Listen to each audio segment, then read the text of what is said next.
من يضلله فلا هادي له وأشهد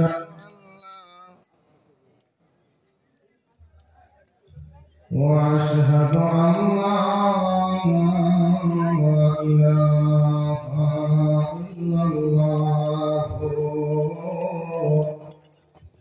وحده لا شريك له وأشهد أن محمدا عبده ورسوله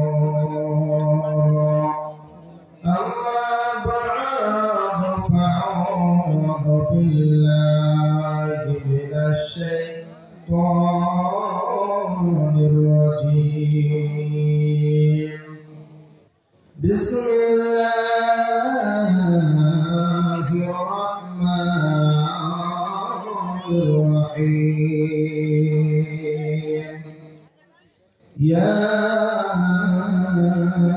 أيها الذين آمنوا لا تلهكم أموالكم ولا أولادكم عن ذكر الله بسم الله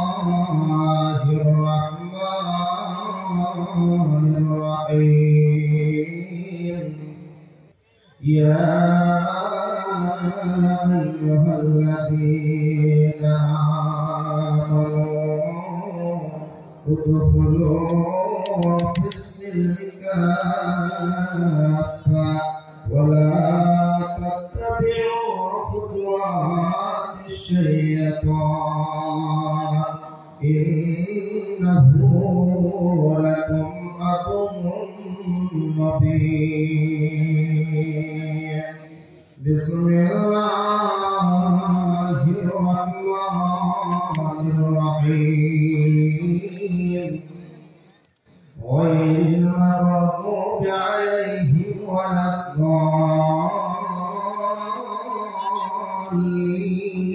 الضالين কোন গাছের ফুল তুমি কোন গাছের ফুল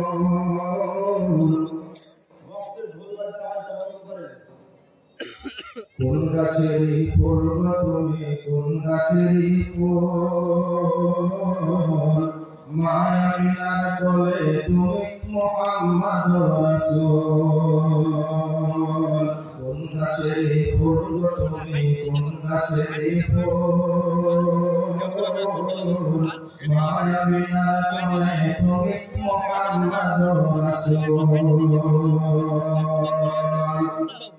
Abdullah urusete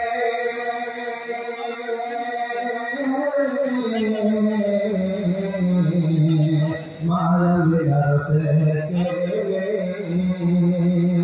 doyalabi gormole karab murdesete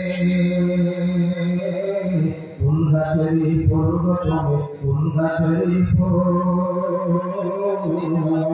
Maya minar dole তুমি মুহাম্মদ রাসূল আরববাসী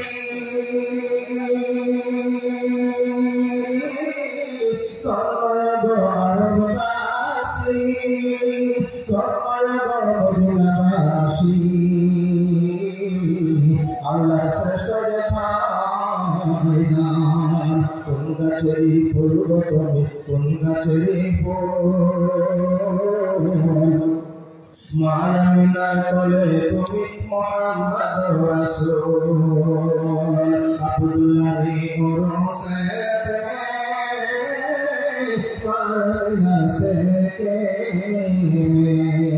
দয়ালাবি জন্ম নিলেন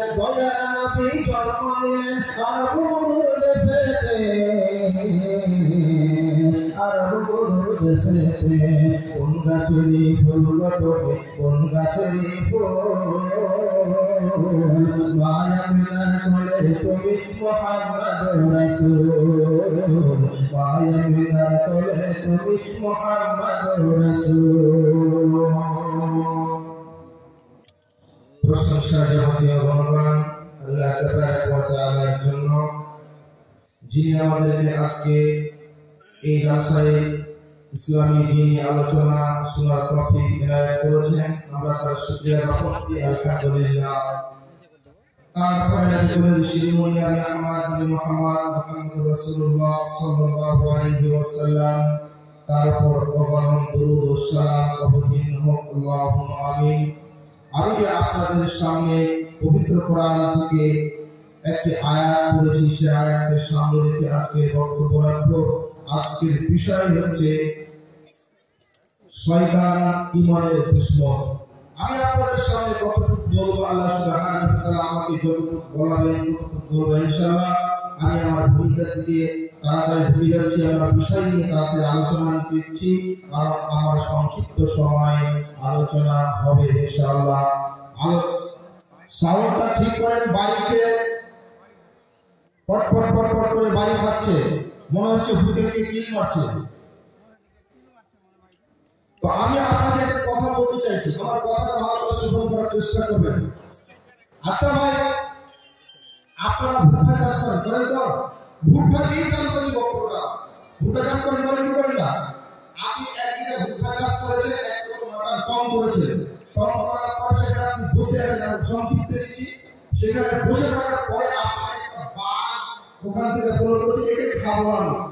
আপনাকে খাওয়ার জন্য চেষ্টা করছে, জি এই খাবে, আপনি কিন্তু সেখানে আপনার খাবার নিয়ে আছে, আপনি যখন খেতে বসে বাঘটা আপনি তখন ঠাকুর উপরে তার মধ্যে বাঘ কিন্তু খেয়ে তার পেটটা ভরে যায়, চলে যায়, কিছুদিন করতে একদিন হঠাৎ করেছে যে আপনি বসে আলু করেছেন, আলু করে ফালটা হিট করে বলেছেন, আর গরমে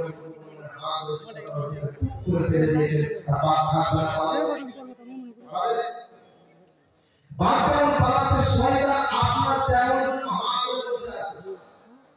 একবারে আপনাকে এত ফাঁকা খাওয়াবে যখন শয়তানের ইচ্ছা পূরণ হয়ে যাবে, শয়তানের যখন মন পূরণ হয়ে যাবে, তখন আপনাকে খুব করে যা হাত হাত তবে ছাত্রগুলো কি ব্যাপার আছে না? এখন আপনি ফার্স্ট জানুয়ারি সামনে আমরা 2020 পাস করেছি, 2021 পাস করেছি, 2023 পাস করব, 2024 করব। শয়তান আপনাকে বলছে, এই যুবক চল পিকনিক যাবি না? চল পিকনিকে যাব, চল পিকনিকে যাব। শয়তান বলছে শুধু পিকনিক করলে হবে না, ওর সাথে একটু কিছু বুঝিয়ে দিতে হবে, বুঝিয়ে দিবি। চল কিছু পোল্ট্রি, আপনি পোল্ট্রি দিলেন।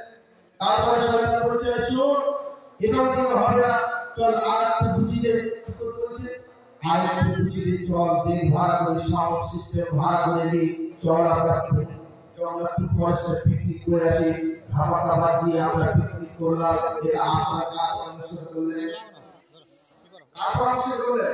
মোহাম্মদ সাল্লাল্লাহু আলাইহি ওয়াসাল্লামের পরামর্শ কোনটা? শয়তানের পরামর্শ। জি, এবার আপনাকে আল্লাহ পাকের রাসূল সাল্লাল্লাহু আলাইহি ওয়াসাল্লাম কি বলছেন? নাফি রাদিয়াল্লাহু তাআলা আনহু থেকে বর্ণিত, হযরত ওমর রাদিয়াল্লাহু তাআলা আনহু তার সঙ্গে চলে গেছেন, এমন সময় তার বাদ্যযন্ত্রের আওয়াজ শুনতে পেল।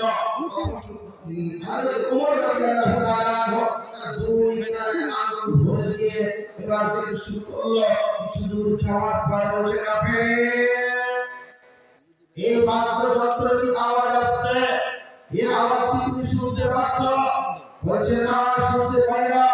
নাফি রাদিয়াল্লাহু তাআলা আনহু হযরত ওমর রাদিয়াল্লাহু তাআলা আনহু প্রশ্ন করছে যে আপনি তো সিগন্যাল করতে গিয়ে আপনি এই বললেন কি করে?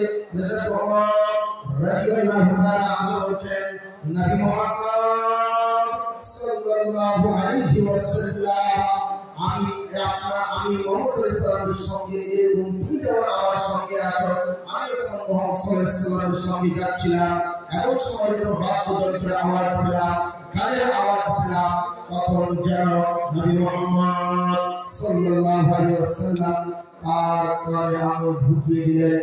কিছু যাওয়ার পর আমাদের জান্নাতে মেয়েদের আমার রাদিয়াল্লাহু বড় দেখি এই বাদ্যযন্ত্রের আওয়াজ শুনতে পাওয়া যাচ্ছে কি, আপনার কানের আওয়াজ শুনতে পাওয়া যাচ্ছে কি? সেই হযরত ওমর রাদিয়াল্লাহু তাআলা